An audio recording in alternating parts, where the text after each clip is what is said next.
Kauli hiyo imetolewa na katibu wa NEC Itikadi, Siasa na Mafunzo, Chama cha Mapinduzi CCM Taifa CPA Amos Makalla wakati akizungumza na wananchi na wanachama wa CCM katika mkutano wa hadhara uliofanyika katika uwanja wa Mwembetogwa hapa manispaa ya Iringa.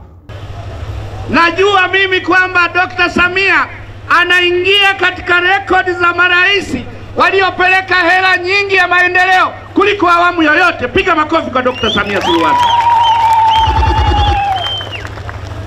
Yaani Dr. Samia kwenye kila kijiji ana alama yake. Inawezekana ikawa ni shule, inawezekana ikawa ni zahanati, inawezekana ikawa ni maji. Kila mahali Dr. Samia Suluhu ana alama yake. Katika hotuba yake, Makalla akaweka wazi namna Rais Samia anavyoongoza nchi kwa maslahi ya Watanzania wote. Tunaye rais msikivu, rais mwenye hekima, Dr. Samia Suluhu Hassan.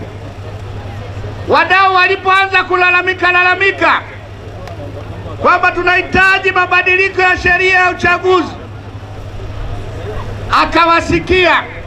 Kwa upande wake, mkuu wa wilaya ya Iringa Heri James ameainisha miradi mbalimbali ya maendeleo inayotekelezwa katika mkoa wa Iringa, huku akisisitiza kuwa chama hicho kitaendelea kuweka mkazo kwenye kuboresha huduma za kijamii na miundombinu ili kuwaletea maendeleo wananchi. Tunaendelea kusimamia miradi ya maendeleo ili kuchochea ubora wa huduma katika sekta ya afya, miundombinu, maji, umeme na sekta zingine zote ambazo zinagusa maisha ya wananchi moja kwa moja. Mheshimiwa mgeni rasmi, kama unaofahamu kwamba ilani ya Chama cha Mapinduzi imeelekeza juu ya utatuzi wa kero za wananchi. Katika mkoa wa Iringa tunaendelea na jitihada za kuwafikia wananchi katika ngazi ya halmashauri, ngazi ya tarafa, ngazi ya kata, ngazi ya mitaa, vijiji na vitongoji, katika kuendelea kuwasikiliza wananchi na kutatua changamoto mbalimbali ambazo zinawakabili, pamoja na kuweka ufumbuzi wa muda mfupi na ufumbuzi wa muda mrefu ili kuhakikisha wananchi wetu wanaona raha na furaha ya kuongozwa na serikali iliyoko madarakani. Katika mkutano huo, viongozi mbalimbali wamepata fursa ya kuzungumza, akiwemo mwenyekiti wa Chama cha Mapinduzi CCM mkoa wa Iringa Daudi Yasini, pamoja na kada wa Chama cha Mapinduzi mkoa wa Iringa Peter Msigwa.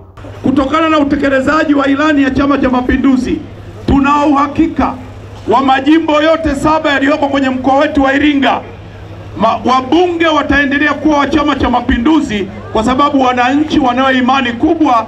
Huu kweli ni wa sisi sote, na ndio maana Dr. Samia Suluhu Hassan alituleta wote, aliextend olive branch kwamba Chadema njoo, ACT njoo, viongozi wa dini njoo, wana michezo njoo.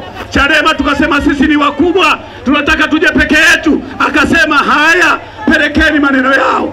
Hii ni Clouds TV kutoka hapa mkoani Iringa. Mimi ni Agustino Kihombo.